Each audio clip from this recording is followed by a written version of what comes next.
بسم اللہ الرحمن الرحیم۔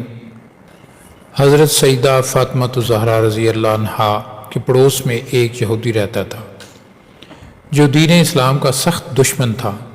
اللہ عز و جل نے اس یہودی کو ہدایت بخشی اور وہ اپنے اہل و عیال کے ساتھ دائرہ اسلام میں داخل ہو گیا۔ اس یہودی کے اسلام قبول کرنے کی وجہ سے اس کے خاندان نے اس کا بائیکاٹ کر دیا۔ خاندان کی جانب سے بائیکاٹ کرنے کی وجہ سے اس کا کاروبار ختم ہو گیا اور وہ نہایت مفلسی کی زندگی بسر کرنے لگا۔ کچھ عرصہ بعد اس کی بیوی انتقال فرما گئی۔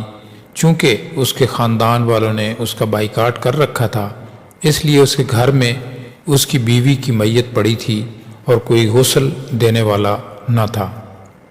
حضرت سیدہ فاطمہ الزہرا رضی اللہ عنہا کو جب علم ہوا تو آپ اپنی خادمہ کے ساتھ ان کے گھر گئیں اور حق ہمسائیگی ادا کرتے ہوئے اس کی بیوی کو غسل دے کر کفن پہنایا۔ امید ہے آج کی ویڈیو اچھی لگی ہوگی تو اس کو لائک اور شیئر ضرور کریں، چینل کو سبسکرائب کرنا مت بھولیں۔ ملتے ہیں ایک اور ویڈیو کے ساتھ، تب تک اللہ سب کا حامی و ناصر۔